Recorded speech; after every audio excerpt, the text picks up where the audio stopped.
You ever feel like you're living inside a story that someone else wrote? A story where suffering is the main character, and your deepest emotions feel harvested. It begins subtly, doesn't it?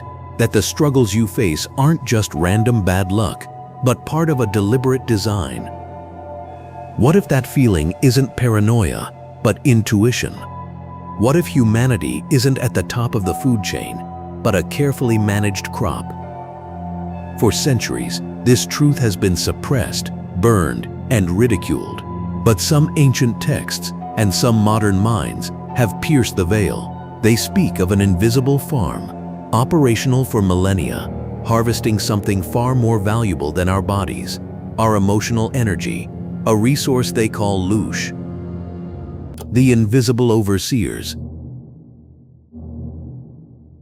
In 1974, a man named Robert Monroe, a successful businessman and pioneer in consciousness research, stumbled upon a revelation so profound it shook the foundations of his scientific mind. Through his documented out-of-body experiences, he encountered non-physical entities. These beings unveiled a chilling truth. Earth is an energy farm, and we, humanity, are the unwitting livestock. Monroe wasn't a mystic. He was a meticulous documentarian. He coined the term Loosh to describe the emotional energy these entities craved. He described it as a subtle radiation, involuntarily produced by humans, especially during moments of intense experience. According to his findings, these non-physical farmers cultivated humanity for this very purpose. We are, in essence, biological generators of a resource more precious in their dimension than any gold or diamond in ours. The most unsettling aspect of Monroe's discovery was his reluctance. He wrestled with it. "I am a scientist," he wrote in his journals, "but what I found defies scientific explanation." Yet the consistency of his experiences across hundreds of sessions made dismissal impossible. This wasn't some fleeting fantasy. It was a consistent, observable reality within altered states of consciousness. Loosh, in essence, is concentrated emotional experience, transmuted into a harvestable frequency. Think of your physical body, converting food into energy. Now imagine your emotional body, converting experiences into energetic radiation. When you feel profound fear, consuming rage, soul-crushing grief, or even ecstatic religious fervor, you broadcast energy. This energy pulses into dimensions beyond our physical perception. Here's where it gets darker. Negative emotions generate exponentially more Loosh than positive ones. Fear, a primal shockwave, creates massive amounts. Despair, a slow, draining agony, is incredibly potent. Rage, a burning inferno, shines bright in their spectrum. Even sexual energy, when mingled with shame or guilt, creates a specific Loosh of these entities devour. This is why it seems your life often feels engineered to produce these precise states. It's not just bad luck, it's crop management. This isn't just theory. Modern science, even while unaware of the harvest, supports the basic mechanism. Studies confirm that emotional states create measurable electromagnetic fields around the human body. Research at institutions like HeartMath has shown human emotions affect quantum fields. Random number generators, placed near emotionally charged events, show statistically significant deviations from randomness. Consciousness, it appears, affects physical reality in measurable ways. If consciousness creates energy fields, then those fields can theoretically be detected and harvested by a sufficiently advanced intelligence. If you're finding this information resonating deep within you, if it's sparking a recognition you can't quite explain, then you understand the depth of this hidden reality.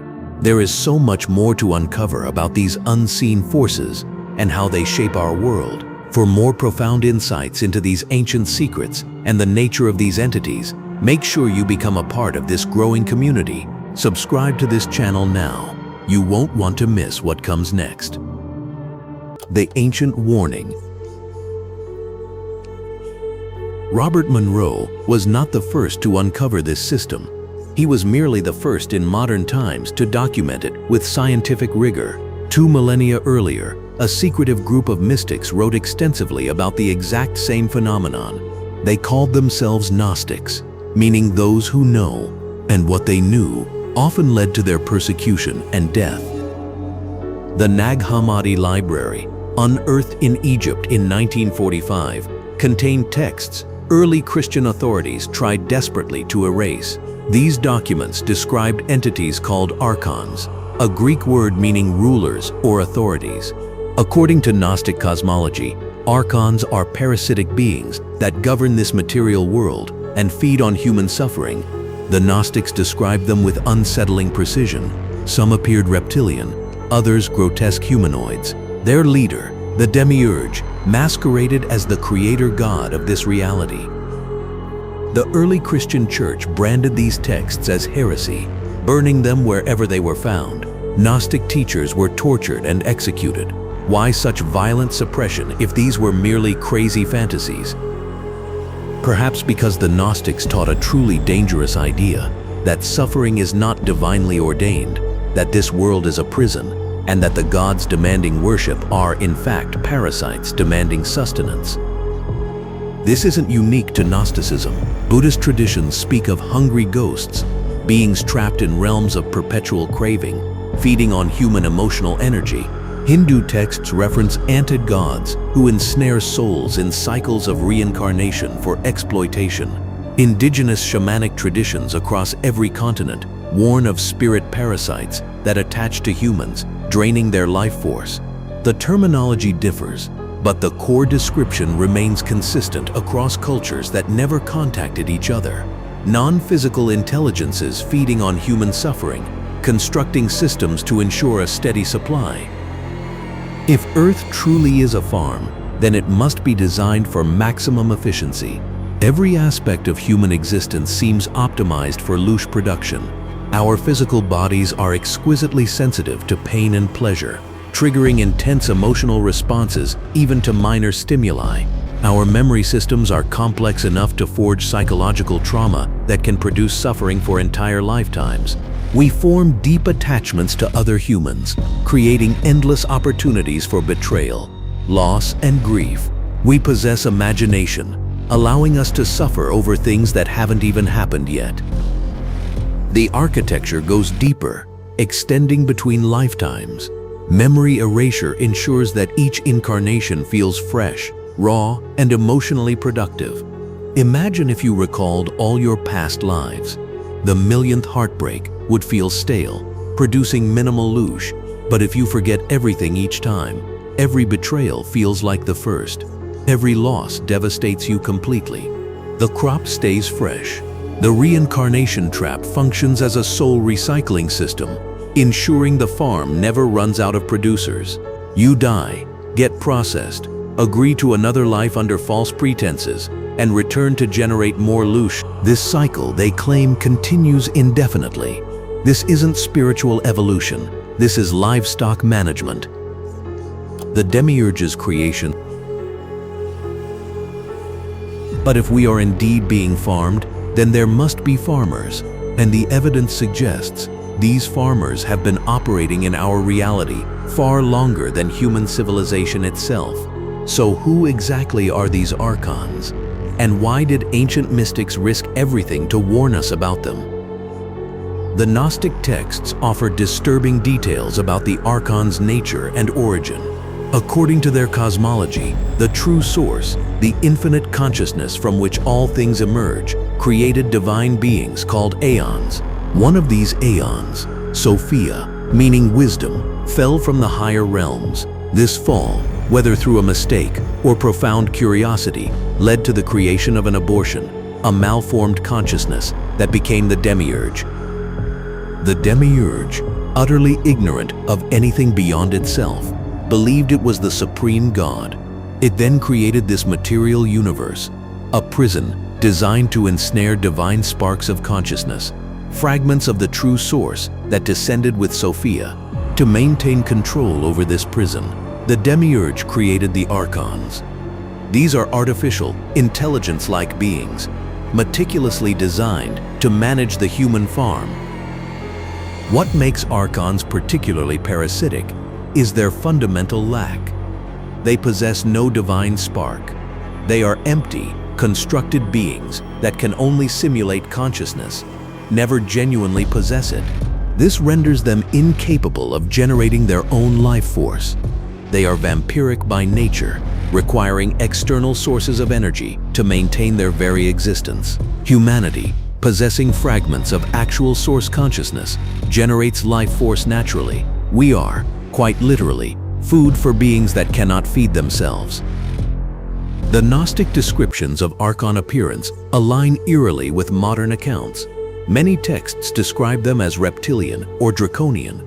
Others portray them as grotesque humanoids with distorted features. Some appear as geometric forms or insectoid entities.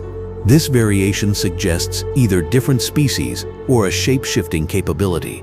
Modern alien abduction accounts often describe reptilian beings, gray humanoids, and mantis-like entities performing procedures that seem designed to extract something beyond mere biological material. Abductees frequently report feeling emotionally violated, drained, and traumatized, experiences that produce intense loosh long after the encounter ends. Think about the profound connections between ancient lore and modern experience. The consistency across time and culture points to a truth that transcends simple coincidence. To truly grasp the scope of this hidden reality, you need to explore every facet of esoteric knowledge. I've curated a dedicated playlist on this channel about demonology and other hidden entities. It's packed with insights that will deepen your understanding of these forces. You'll find the link to this essential playlist in the pinned comment below. Don't just watch this video. Immerse yourself in the full spectrum of forbidden knowledge. The hierarchy of control. Philip K. Dick, the science fiction author, experienced a series of visions in 1974, the same year Robert Monroe was documenting his Loosh discoveries. Dick claimed to receive direct transmissions, revealing that the Roman Empire never truly ended. It simply became invisible. The Archons who controlled Rome, he asserted, now control modern institutions through different masks. He spent the final years of his life trying to warn people that the empire of parasitic control continues uninterrupted, hidden behind the illusion of historical progress. The Archon hierarchy operates like any colonial administration. Chief Archons function as planetary governors, overseeing the entire farming operation. Lesser Archons work as handlers, assigned to specific humans or bloodlines. Below them exist thought forms and egregores, parasitic entities created and sustained by collective human belief and emotion. When millions of people pour fear and worship into a religious thought form, that egregore becomes powerful enough to influence physical reality and demand continued feeding.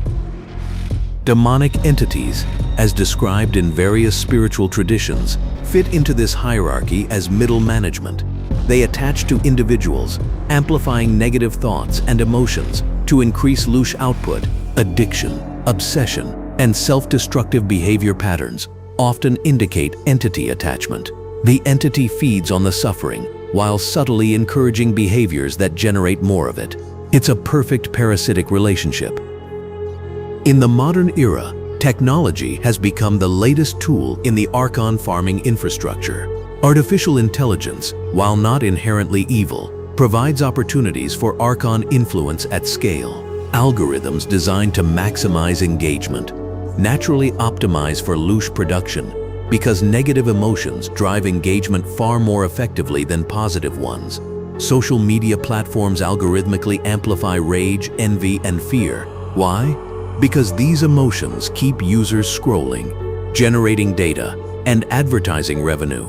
The fact that this also generates massive Loosh harvests is either a convenient coincidence or chilling evidence of non-physical influence on technological development. The Archon agenda becomes starkly clear when you understand their existential situation. They exist in a lower, fourth-dimensional reality, just beyond normal human perception. They cannot create anything genuinely new because they lack the divine creative spark.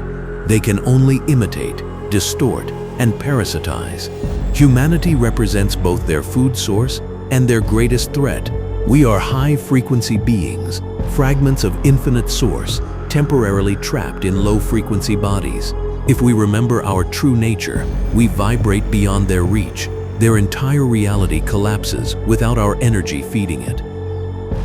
This explains their desperate need to keep humanity within specific frequency ranges, too high, and we escape their perceptual range and harvesting capability, too low, and we become useless as Loosh producers, generating insufficient energy to justify the farming operation. The sweet spot is perpetual suffering, mixed with just enough hope to keep us engaged. Despair alone makes humans suicidal, ending their productive capacity. But suffering mixed with hope for eventual relief keeps the generators running at optimal output for entire lifetimes. The architected prison. Historical evidence suggests Archon intervention in human development at key moments. Ancient Sumerian tablets describe the Anunnaki, beings from the sky who genetically modified primitive humans to create workers. Biblical texts reference the Nephilim, fallen angels who bred with human women, creating hybrid bloodlines. Something happened approximately 200,000 years ago that caused a sudden, unexplained leap in human cognitive capability. Our DNA shows evidence of deliberate manipulation that cannot be explained by natural evolution alone. Indigenous traditions worldwide contain stories of sky beings who came to Earth and changed humanity in the ancient past. Some were benevolent teachers, others were described as tricksters or parasites. Mystery schools in Egypt, Greece, and throughout the ancient world taught initiates how to recognize and escape archonic control. These teachings were always hidden, always dangerous to possess, because the parasites do not tolerate knowledge of their existence spreading among the food supply. The Archon infection of human institutions becomes obvious once you know what to look for. Religious systems were hijacked early to maximize guilt, shame, and fear production. The concept of original sin ensures humans feel fundamentally broken from birth, generating a baseline shame that produces Loosh for entire lifetimes. Worship redirects human divine connection toward external entities who feed on devotional energy. Hell creates existential terror. Judgment creates perpetual anxiety. Meanwhile, genuine spiritual practices that lead to direct experience of source consciousness are labeled heretical or demonic. Government systems create hierarchical suffering where most humans feel powerless, while a small elite controls resources and decisions. This dynamic generates massive quantities of frustration, resentment, and despair. Democracy provides the illusion of control while ensuring nothing fundamentally changes. Dictatorships generate obvious suffering through oppression. Both systems are Loosh farms with different management styles. Economic structures ensure perpetual scarcity consciousness. Debt slavery keeps people trapped in survival anxiety for their entire lives. The requirement to work for money to survive creates a baseline stress that never ends. Poverty generates despair. Wealth generates fear of loss. The middle class exists in perpetual anxiety about falling into poverty. Every level of the economic hierarchy produces Loosh through different flavors of suffering. Education systems suppress critical thinking and spiritual knowledge while programming compliance and competition. Children are taught to obey authority without question, accept suffering as normal, and measure their worth through external validation. The system produces adults who are perfect Loosh generators, obedient, anxious, competitive, and disconnected from their own inner divinity. Medical establishments treat symptoms while ignoring energetic causes of disease. Pharmaceutical interventions often suppress symptoms temporarily while creating dependency and side effects that require additional medications. The system is not designed to heal. It is designed to manage suffering in ways that keep it chronic and profitable. Chronic suffering produces chronic Loosh. Media and entertainment function as weaponized Loosh farming tools. Television programming literally programs consciousness into specific states. News media operates as a 24-hour fear generator, ensuring viewers remain in perpetual anxiety about threats, both real and imaginary. Entertainment glorifies violence, sexual degradation, and emotional suffering, normalizing these experiences and making them seem inevitable rather than engineered, breaking the chains. Now you understand the mechanism of your enslavement. But here is what the Archons fear most. You can stop feeding them. The entire system depends on your unconscious participation. The moment you become aware of the harvest, your Loosh production drops dramatically. Awareness itself is the first key to freedom. When you recognize that you are being energetically drained, the dynamic changes. Have you ever felt suddenly exhausted for no physical reason? Have you experienced the sensation of being watched during intense emotional states? Have negative thought loops ever appeared in your mind, spinning endlessly and generating suffering that feels somehow artificial? These are signs of active harvesting. Dreams provide another vector for Looshian collection and programming. Many people report dreams where they are being taught, tested, or processed in institutional settings. These dreams often feel more real than ordinary dreams. Upon waking, the dreamer feels exhausted rather than rested. This suggests that consciousness leaves the body during sleep and is subjected to processing in non-physical facilities designed for energy extraction and behavior modification. The power of awareness cannot be overstated. Archons operate most effectively when invisible.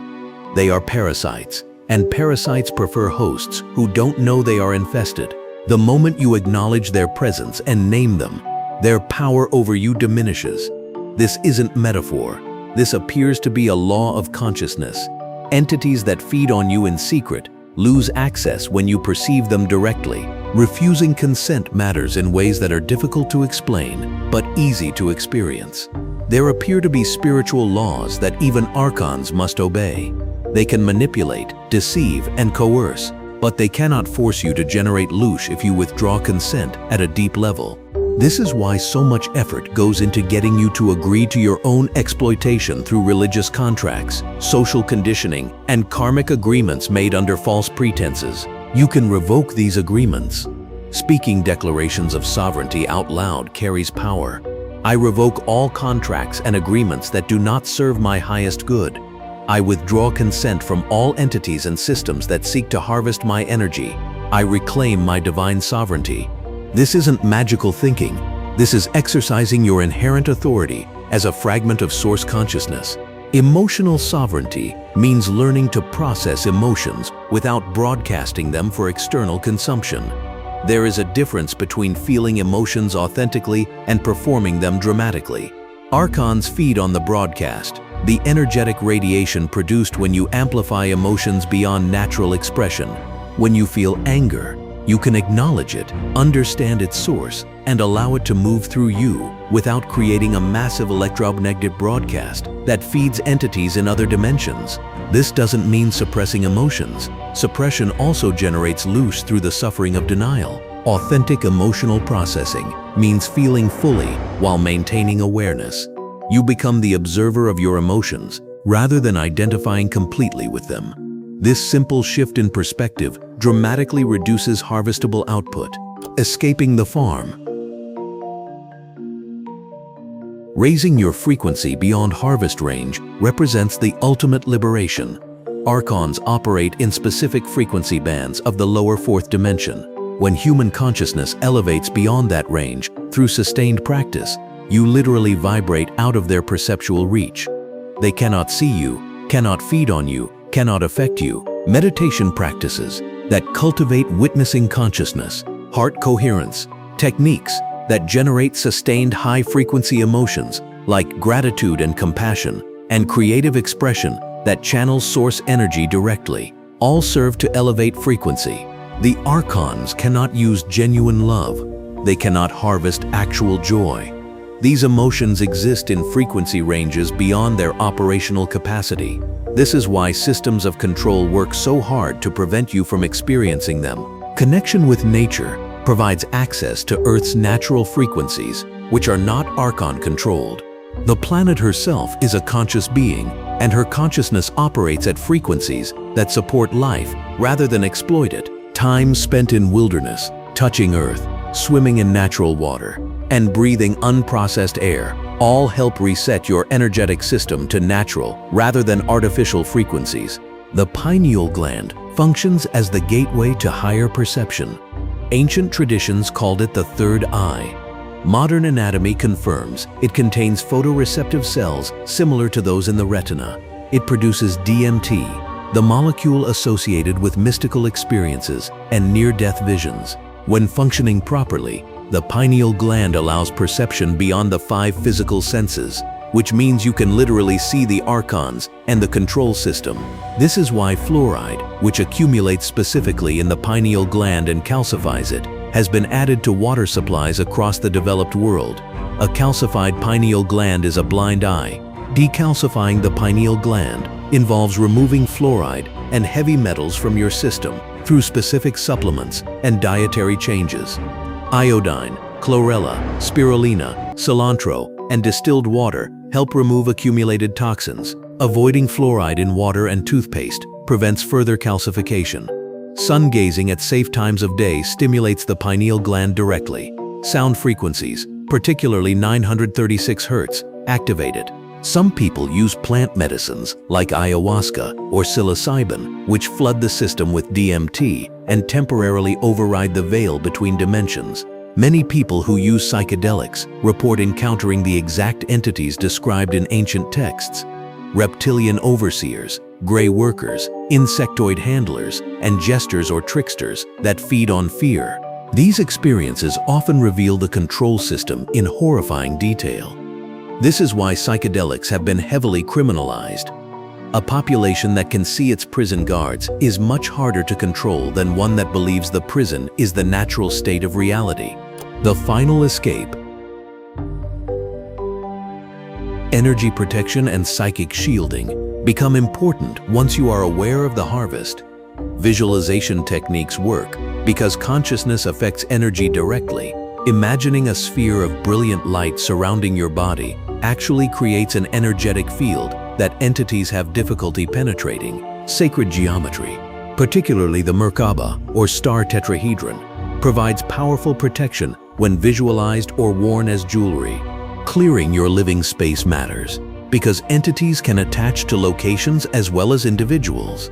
Burning sage, using salt, playing high-frequency music, and setting clear intentions that your space is sovereign territory all help. Some people work with protective spiritual forces from dimensions beyond Archon reach.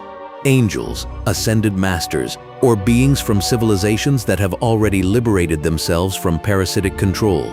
The reincarnation loop represents the Archon's most powerful tool for keeping the farm operational. When you die, your consciousness exits the physical body and enters a transition zone. Multiple sources, including near-death experiences who resisted the standard programming, describe what happens next. You see a tunnel of light. This light is not source. It is a trap designed to look divine. At the end of the tunnel, you meet entities who appear as deceased loved ones, religious figures, or benevolent guides.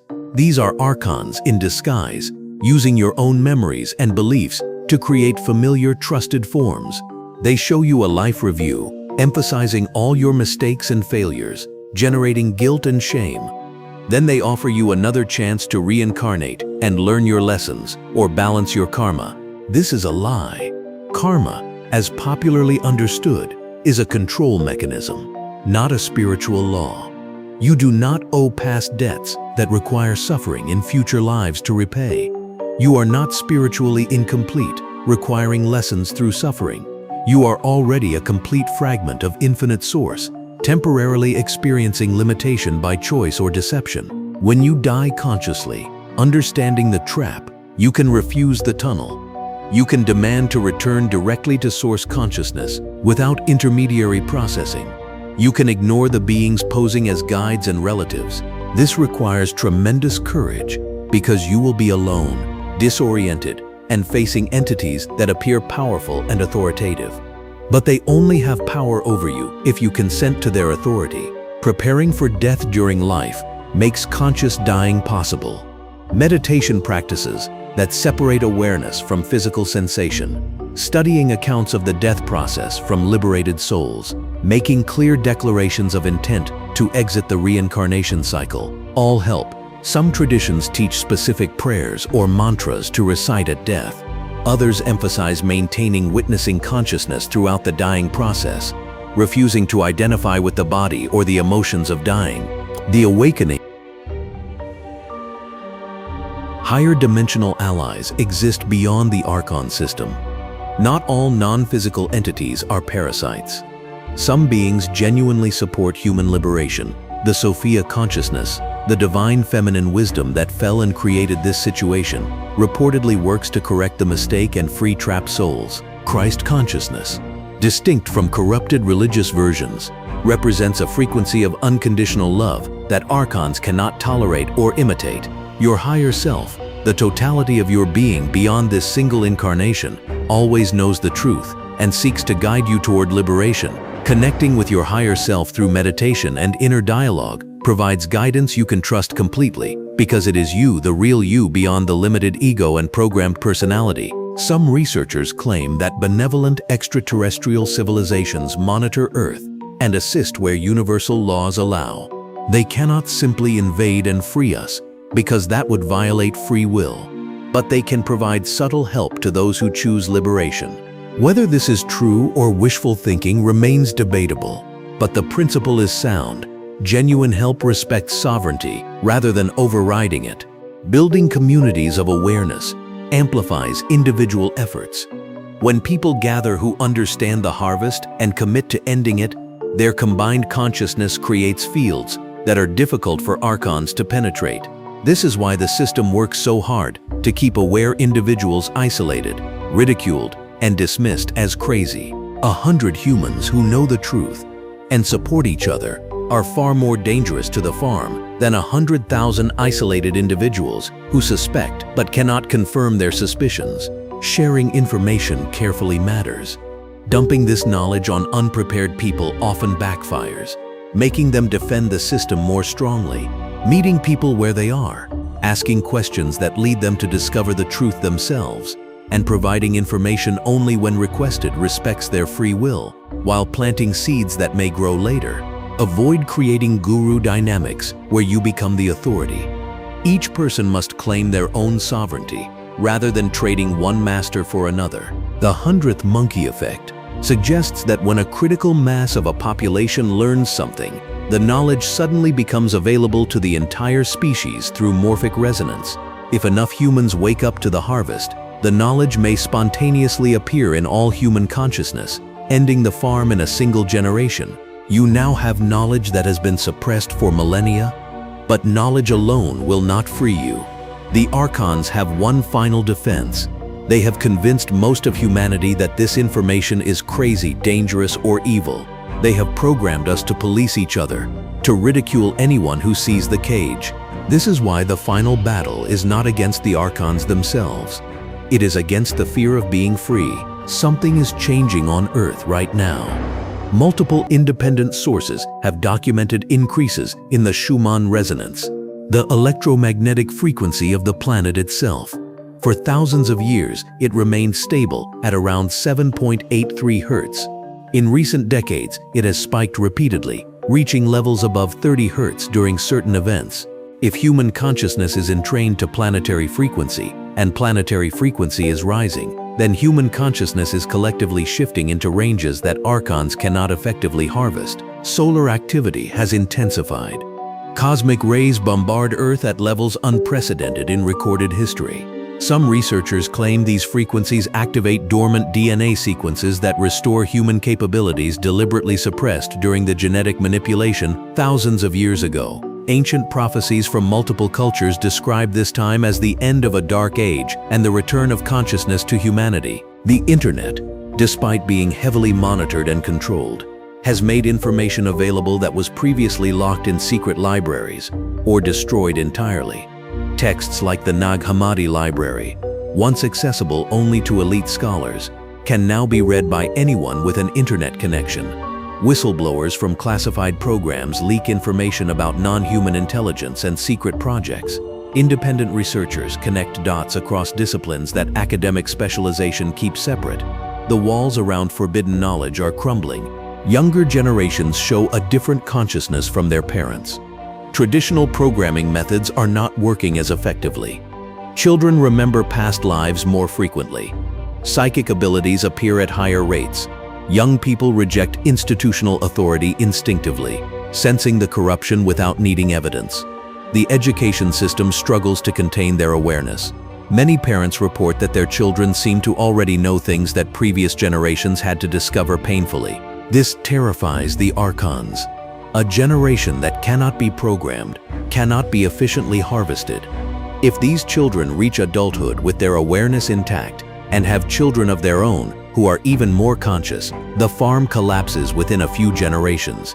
This may explain the increasing desperation of control systems, more surveillance, more censorship, more attempts to mandate medical interventions, more fear generation. Parasites fight hardest when they sense the host waking up. Disclosure of non-human intelligence seems inevitable at this point. Government officials now openly discuss UFOs and acknowledge that objects in our airspace demonstrate technology beyond human capability. Whether this leads to genuine revelation or a manufactured crisis designed to restart fear harvesting on a global scale remains to be seen. A false flag alien invasion could generate enough Loosh to sustain the Archons through the frequency shift. But cosmic law suggests that humanity must eventually be told the truth and given a genuine choice about our future. Your role in ending the harvest matters more than you realize. Each person who wakes up creates a dead zone in the farm where Loosh no longer flows. Your consciousness affects the collective field exponentially, not linearly. One person living in sovereign awareness influences thousands around them through morphic resonance and energetic example. You do not need to convince anyone or fight the system directly. You simply need to embody liberation yourself. This means finding genuine joy despite the designed suffering. This means creating beauty in a world optimized for ugliness. This means loving authentically when everything pushes you toward transactional relationships. This means thinking independently when billions of dollars are spent to control your thoughts.